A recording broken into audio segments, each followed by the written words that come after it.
Welcome again to another session in surgery for undergraduates. Today's topic is another important subject, hemorrhoids, which is a very common condition.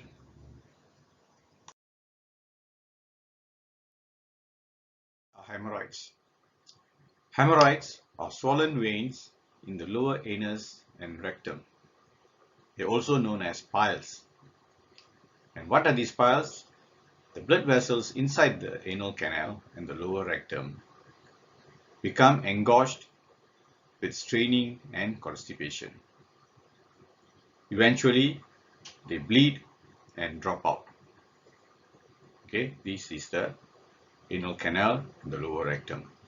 So the blood vessels or the veins in this region becomes congested and swollen and bleed under pressure. Some facts on hemorrhoids. Women are more common to get hemorrhoids while pregnant. The likelihood of developing hemorrhoid increases with age. Hemorrhoids can occur when the veins surrounding the anus are engorged or enlarged. Neglected, hemorrhoids can cause chronic bleeding and anemia. Sometimes medication and surgery are needed to treat hemorrhoids and its complications. Types of hemorrhoids. There are two types of hemorrhoids. Internal hemorrhoids that drain through the superior rectal vein into the portal system, and the external hemorrhoids drain through the inferior rectal vein into the inferior vena cava. Rich anastomosis exists between these two and the middle rectal vein connecting the portal and systemic circulations. The blood supply of the rectum and anus. The superior rectal artery, a branch of the inferior mesenteric artery, supplies the upper rectum. The middle and the lower rectum are supplied by the middle rectal and the inferior rectal arteries respectively. The middle and inferior rectal arteries are branches of the internal iliac arteries. As for the drainage, venous drainage, they follow the similar pattern. The rectum, especially the upper and part of the middle rectal, are drained by the inferior superior rectal vein, which enters into your inferior mesenteric vein. So this is part of the portal system. This venous system is the portal system. The middle and inferior rectal veins both empty into the internal iliac vein, which is the systemic circulation. So in the rectum and the anal canal, there is a rich anastomosis of veins between the portal and the systemic circulations. This diagram shows you the positions of the internal and external hemorrhoids. On the left here is the normal veins of the rectum. This is the normal veins. This represents the internal venous system, and this is the superficial venous system.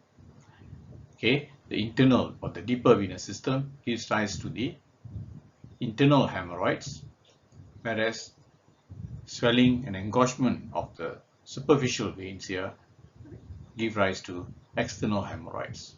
Okay, so the external hemorrhoids and the internal hemorrhoids. What are the features of the external hemorrhoids? External hemorrhoids are under the skin around the anus.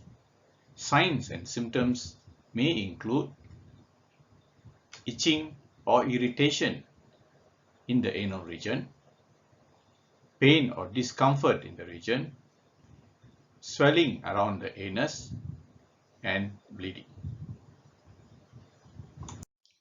Internal hemorrhoids.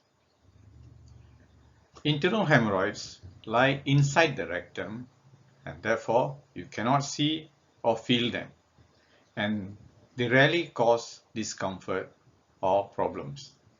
However, straining or irritation when passing stool can cause painless bleeding during bowel movements, and this bleeding is usually after defecation. Or secondly, they can cause a hemorrhoid to prolapse, resulting in pain and irritation.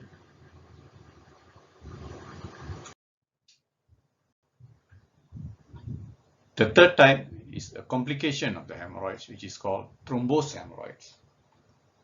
If blood pools in an external hemorrhoid and forms a clot or thrombus, it can result in severe pain, swelling, inflammation, and a hard lump near the anus.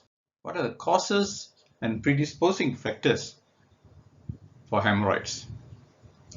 The veins around the anus tend to stretch under pressure and may bulge or swell into the lumen.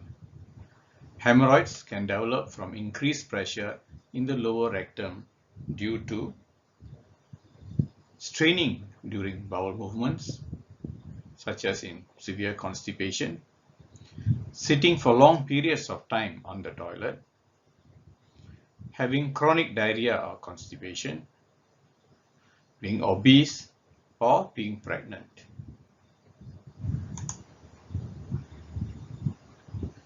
Having anal intercourse, eating a low-fiber diet, and regular heavy lifting are other less important predisposing causes.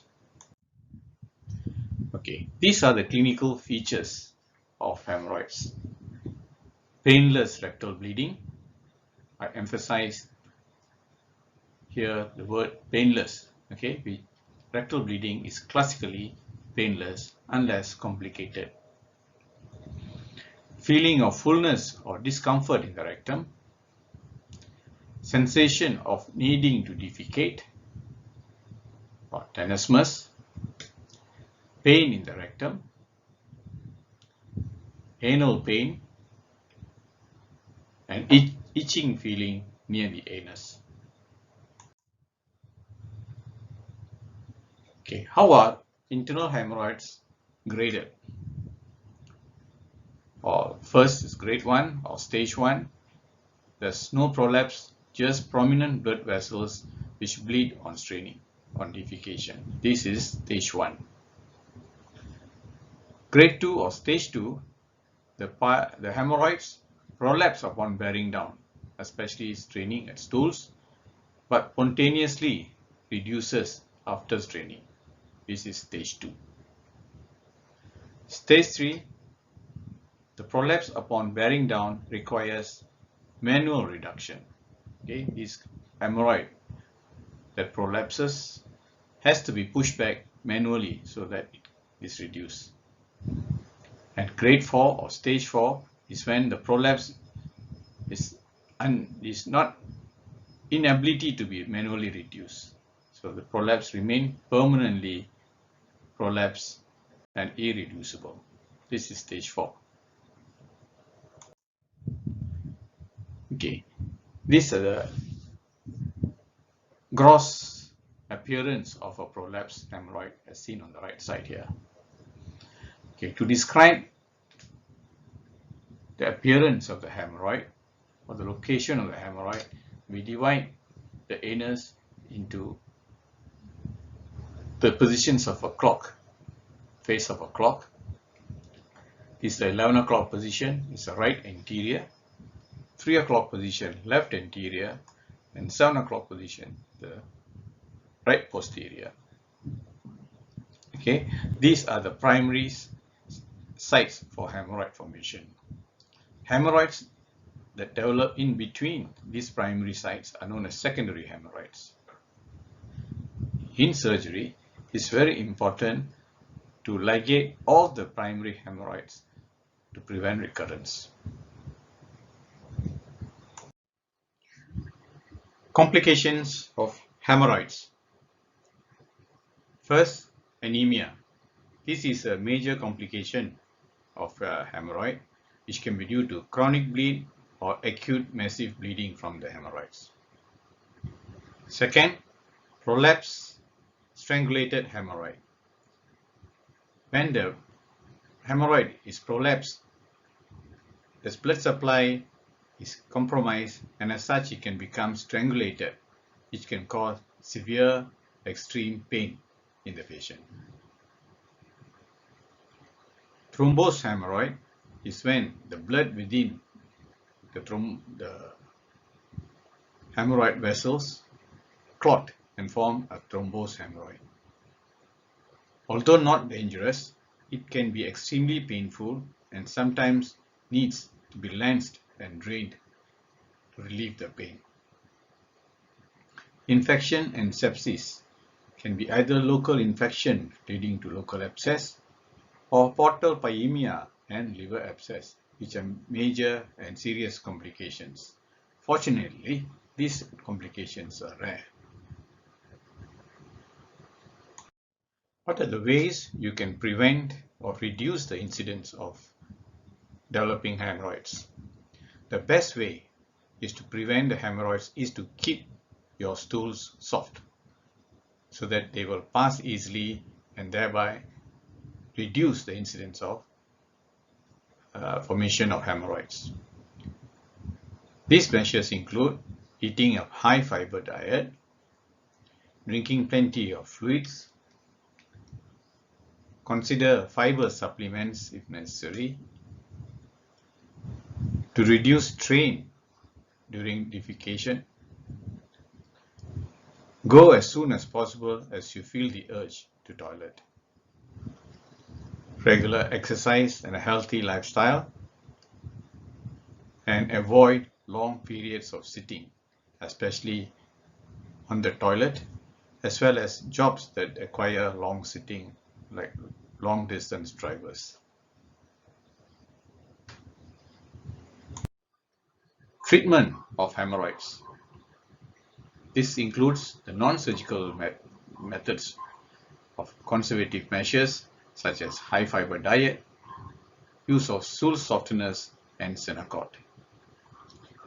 Local applications, especially Xyloproc ointment, which is a local anesthetic agent, Proxocidil ointment, which combines hydrocort, antibiotic, and local anesthetic, and amla cream, which is also a local anesthetic agent. Anisole suppository, which is hydrocort acetate, is given into the rectum as a suppository, which is also helps in the easy passage of stools through the anorectal region. Deflon 500 milligrams is proven to be effective in stabilizing the hemorrhoidal veins, thereby causing less irritation and bleeding. More invasive methods include injection sclerotherapy, of which 5% phenol or 1% thromboa are important chemicals that are used in this injection therapy. Bending or ligation of second-degree hemorrhoids is a very important method to reduce bleeding. Lord's procedure, also known as the anal stretch, is also an important method to reduce the lower intra-anal pressure, whereby it allows the easy passage of stools and reduce bleeding and irritation in the anorectal region. This is usually done during hemorrhoidectomy in OT under anesthesia, and it is also helps in the post-op recovery of the patient post-hemorrhoidectomy. And lastly, the surgical procedure of hemorrhoidectomy. There are two types. One is the traditional open method and the newer stapled hemorrhoidectomy, which has become more popular these days. This slide summarizes the treatment of hemorrhoids according to the stage of the hemorrhoid. First degree normally will need stool softeners, high fiber diet, And at times, if this bleeding is a problem, you can give injection sclerotherapy using 5% phenol or thromboa. For second-degree hemorrhoids, rubber banding is an ideal treatment. Third-degree hemorrhoidectomy is usually the preferred treatment. Fourth degree, usually due to the pain and edema, if you first give them some local applications, analgesics, steroids, antibiotics applications, and allow the prolapsed piles to shrink, which will take a couple of days, after which you subject the patient to a hemorrhoidectomy. As I mentioned, hemorrhoidectomy can be either open or stapled. Sometimes patients with prolapsed piles and even thrombose, and at times very painful, this need to be quick relief. One of the methods to be done is what is known as a Sitz Bath. And this Sitz Bath consists of sitting into a bowl or a container of warm water which contains Epsom salt, salt or magnesium sulfate salt, whereby this salt will help to reduce the swelling and thereby the pain of the prolapsed pile. How is this done? How to take a Sitz Bath? Take a tub and clean it thoroughly first. Then add warm water to the tub. The level need to be such that it covers only the lower back. Add salt, preferably Epsom salt, to the water and dissolve it. Sit for 15 minutes in this container with salt water. It helps in softening the hemorrhoids and thereby reducing the edema, pain, and also the bleeding. Gently clean and wipe out the infected area. Don't press or scratch it. Practice this method 2 or 3 times a day depending on the severity. So Sitz Bath is a very important procedure which can be done pre-operatively as a conservative treatment, or even after operation post-hemorrhoidectomy also can be done to reduce the bleeding and swelling and thereby the post-operative pain that comes along with hemorrhoidectomy. Okay, these are commercially available Sitz Bath sets which are easily available in the pharmacies, which can be purchased and used on the toilet bowl. You can even have a pump attached to it so that you can flush off some normal saline over the wound which needs to be cleaned. Again, this is a simplified version of how to take a Sitz Bath. Clean the tub, add warm water, add some salt, preferably Epsom salt, and this solution helps in shrinking hemorrhoids further and reducing its impact. After that, gently clean the wound and dry the infected area. This process can be repeated 2 or 3 times a day depending on how severe the disease is. Injection sclerotherapy is another way of stopping the bleeding from a second-degree piles. In this procedure, a syringe is used to inject some sclerosant solution into the veins contained within the hemorrhoid. This helps to stop the bleeding by causing the veins to be thrombosed, to solidify. This is a simple procedure and is effective and can be done as an outpatient procedure. And this procedure is called rubber banding of the second-degree piles. Okay, in this case, the pile mass is pulled into a ligator. Okay, it is pulled into a ligator which bears the rubber bands, and then it is fired so that it strangulates firmly the neck of the second degree piles, thereby causing the hemorrhoid to fibrose and fall off. Again, it shows you the ligation or bending of the second degree piles. Okay, this is the second degree pile, which is pulled into the ligator, lumen of the ligator. Okay, and then the rubber band that is carried by the ligator is then fired, and that grasps the neck of the hemorrhoid very firmly, thereby causing the hemorrhoid to become ischemic and drop off. Thereby, the bleeding is stopped. This is a picture showing the thrombosed external piles. There are two of them. There's one bile mass here and one here. This is usually very painful and has to be operated on to make an elliptical incision over it and remove the clot within, which will cause immediate relief of pain and bleeding. These are pictures of an open hemorrhoidectomy. Okay, this is the piles, which is a third degree pile, which is pulled up, and using scissors or sometimes to reduce bleeding, you can even use laser to cut off the hemorrhoids. Okay, and this is one hemorrhoid. And this shows after the operation, the 3 hemorrhoids have been removed. One here at the 3 o'clock position, 11 o'clock position, and 7 o'clock position. This is how it looks after all 3 primary hemorrhoids have been excised.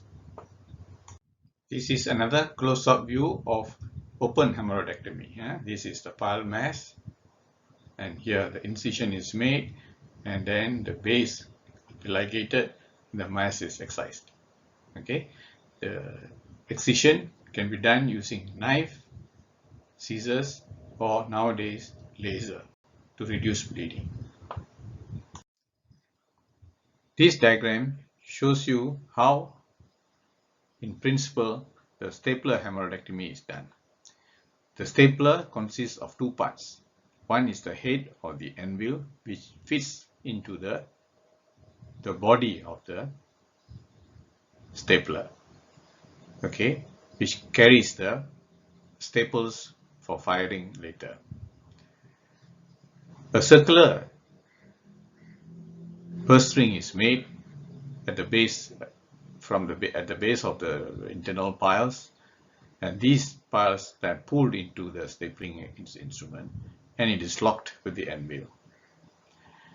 Once it is in place, the stapler is fired, which not only cuts the base in a circular fashion, the base of the hemorrhoids, but it also re-anastomoses the cut ends to stop further bleeding.